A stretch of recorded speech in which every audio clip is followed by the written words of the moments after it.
My name is Art Hill. I'm from Las Cruces. Hold it right up high here. Why don't you think major corporations should have to pay their fair share of taxes? It can help in the boost. Yeah, I absolutely believe that corporations should pay their fair share. That's not the question. The question is, would we take away legitimate tax breaks from one set of businesses and not another? If we're going to eliminate business write-offs, then we should do it equally. We should not segment out society as different pieces of our economy. So that's my problem when we begin to segment out the oil companies and say, you got to pay more than your percent. For instance, I think Google should pay income tax, but they send all the revenues out through the different countries of the world, and actually by the time it gets here, they don't pay tax. So I think that GE should be paying taxes, but they're taking wind credits. They actually are getting subsidies. GE is actually taking checks from the government, which is significantly different than the business write-offs that the oil companies have. So I think that that when we create these subsidies, these payments to companies, that's a problem. But I do not think what we had described in the Senate hearings were subsidies. I think they were describing a legitimate business write-off, and they were wanting to differentiate oil companies from other companies. If we're going to do that, then the companies that are unfairly treated will simply pick up and leave the nation. So that's it. Number three was, where was three? It was right here in the middle. I'm Tom Reeder from Las Cruces. Here in the book. Pick it up. I didn't quit flying C-130s that ring. Okay, Still in well, my I'm ears. a retired civil servant and living Thank very you. comfortable and got a healthcare plan and all that stuff. If you look at that chart where we're gonna go bankrupt, and I just finished reading When Money Dies about the Weimar Republic in Germany, we're gonna have to take a haircut. So. We use a different analogy for me. Okay. Well, I'm not asking much from Congress. I just want you guys to take a trim, okay? I would like to see you stand up and say, we're gonna take a pay cut back to where we were when Nancy and buddies raised their salary, but didn't allow any COLAs. Yeah, I actually put an amendment in. You remember those days in the early part of this congressional session when we began to give amendments all night long? I don't know if y'all, anybody here watch C-SPAN all night long? We can get you professional help for that if you want. Anyway, but the debates were going on till like 2 and 3 in the morning, start back again about 8 in the next morning. Well, there were 700 amendments put forward, and one of the amendments that I put up was that everybody making $150,000 or more in the government should take a 15 or 10% cut. It did not see the light of day, and I haven't yet gotten back in favor with my colleagues, but I still would agree with you 100% that leadership again. I'm Myron Cherry. I live in Radium Springs. On TV, we see all this propaganda that's put out there by tax-free foundations and tax-exempt organizations. Why don't you go after them? Well, because they're politically Active. I mean, their message is political, but they're tax-free. there is you're exactly right. A lot of the 501c3s have become very politically oriented, but the unfortunate thing is that they're grouped in the 501c3 category with churches, and no one's figured out how to separate the political 501c3s from the churches, because you simply would define your 501c3 that we're a church that believes in right to work or the not right to work or whatever. So, I mean, it's very Not complex. pay taxes. Yeah, it's just complex, and know that Senator Grassley tried to take this on about 4 years ago. And he really got at it, and all the churches were eating his lunch. I mean, he's a strong conservative Christian guy, but the churches are eating him up because of this exact thing. But you're right, there are a lot of groups that are holding tremendous assets, billions in assets, and they're running political messages, and they're doing political activities tax-free. And it's simply wrong. They're gaming the system, and somehow we need to figure our way around that, too. Yes, Congressman. Thank you. Thank you for being here, Congressman Pearce. My name is Art Harvey. I'm a constitutional conservative here in Las Cruces. If we had a fair or flat tax where everybody had to pay and where 40% are not paying anything, and we had targeted spending bills instead of unlimited spending bills, We would eliminate both problems. We would increase our revenue, and we would decrease spending by eliminating nonsense regulatory agencies like NLRB, EPA, the Department of Education, CIA. Would you support things like that? Yes, when my first term, one of the commitments that I made early on, I began to be a co-sponsor of the fair tax. Generally would prefer the fair tax, the sales tax, over the flat tax, because the tax we have today was a flat tax 100 years ago. In other words, they have done exactly what they would do again, they being the people who don't want to live with fiscal discipline, who think your pocket is ever deeper and deeper and reach further into it. And so I would prefer the fair tax. That way people who get illegal incomes would for the first time pay taxes. Right now, if you sell dope or run prostitutes or something, you get to live tax-free in America. And so there's just something wrong with that game. And so let's go to something that would tax these people. Also, one of the biggest leakages out of our system, when we look at the, again, the 2 point, we look at this one, the 2.2, we're not going to put it up there, but the revenue is one of the big leakages out of here is people working for cash right now. And and so there's no way to fix that. The IRS has zero plan to go in and take on the cash economy, and sales tax would fix it right there. And so the sales tax has always been kind of my preferred reform. Everybody is now beginning to clamor for some reform. When the American people kind of coalesce, I will guarantee it's about to happen. Who was the third one? Is right up here. Yes. I'm Harvey Baldwin from Las Cruces. In the redistribution of wealth, which is going on both economically within the U.S. and within the world, my strongest point is, why are we sending so much money overseas helping our enemies, and what can you do to cut that money off from places like Saudi Arabia, all of the Middle East other than Israel?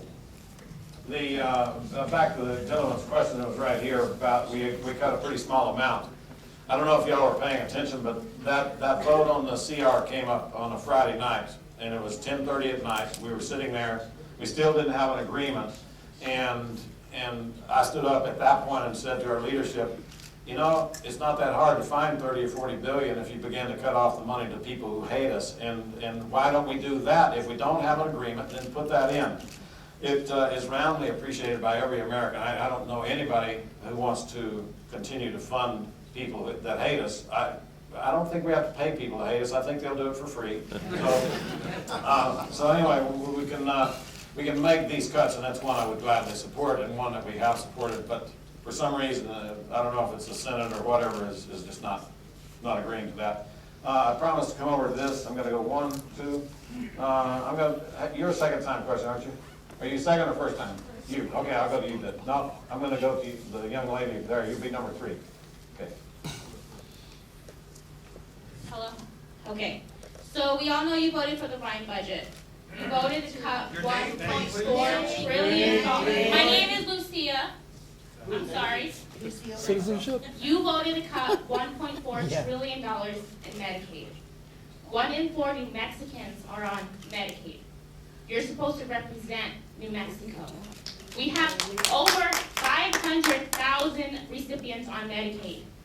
300,000 of those are children. When it comes to oil and big corporations, you fight. When are you going to start fighting for children in New Mexico? When you guys quit having these legal babies? Actually, please, we respect all points of view here, but the truth is that there were no cuts to Medicare or Medicaid in the Ryan budget.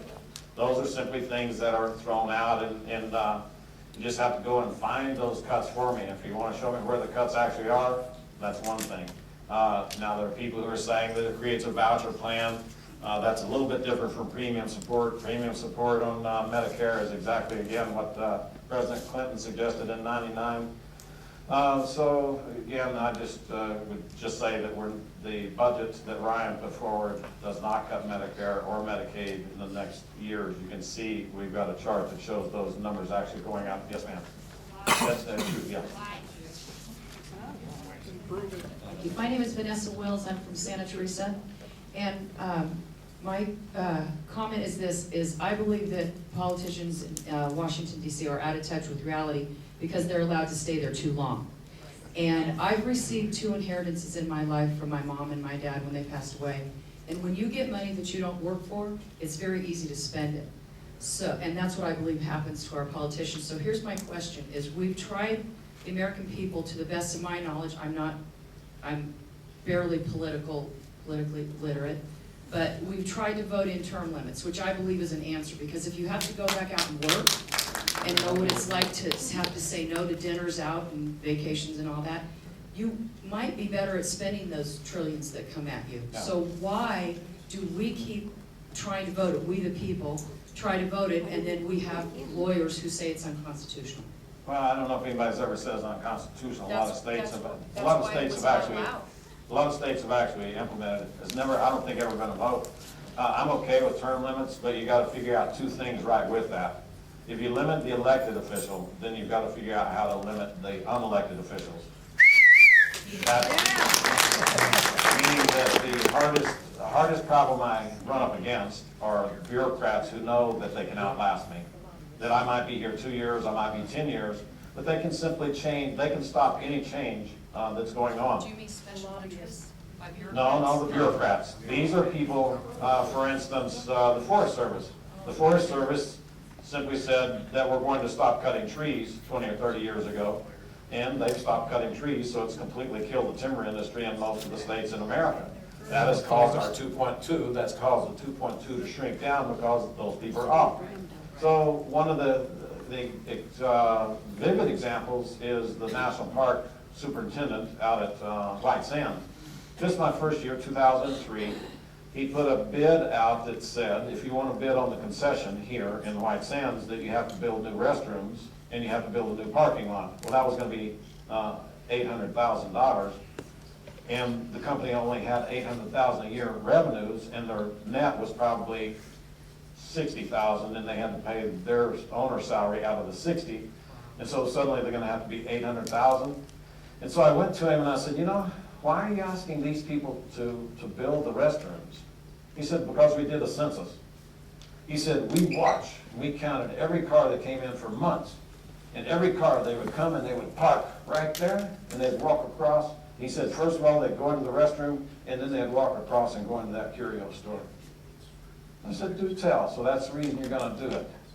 I said, you arrogant SOB, I want to know the census for the cars that parked there, went to the restroom, went in the curio shop, got back in the car and drove back to Minnesota. Because I think that they drove here to see those White Sands over there. I don't think they came here to see the curio shop. And until you give me the census, then you pull that bid down. Otherwise, I'm going to come after you and get your job. I'm going to make you pay out of your personal pocket that $800,000. We have multiple instances of bureaucrats just saying, you can't touch me. You can't touch me. And so the deal with the lizard, you know, we're pushing the lizard because the Fish and Wildlife Service says we can. We can stop the economic activity associated with the lizard. I said, well, I'm not going to just stand by idly. We're going to fight it. And I said, plus I'm not going to let you fight anonymously. I'm going to give it a name. I said, everybody knows my name. They can call me, they can write to me, they can come and catch me on the street. But nobody knows your name. I'm not going to just fight the Fish and Wildlife Service. I'm going to fight you personally. So if you're going to limit the elected ones, know that the unelected people are even worse. The second group of people that you must consider, if you're going to limit the elected officials, of the staffers. Staffers stay in Washington, and many of the freshmen went up there with bold new ideas, but they had staffers that have been there 20 years, and pretty soon those bold new ideas are averaged down by staffers saying, you know, we've got to be careful, we've got to be careful, we've got to do that. Okay. So anyway, and so, yes, term limits. But, you know, term limits happened in this last election. We had people who've been there 40 years. Committee chairman got beat by Facebook campaigns. So anyway, the American people are finding a way to give voice to this frustration. The frustration that we shouldn't be there 50 years is adequate and right. But figure out how to check the power of the government some other way. Yes, ma'am.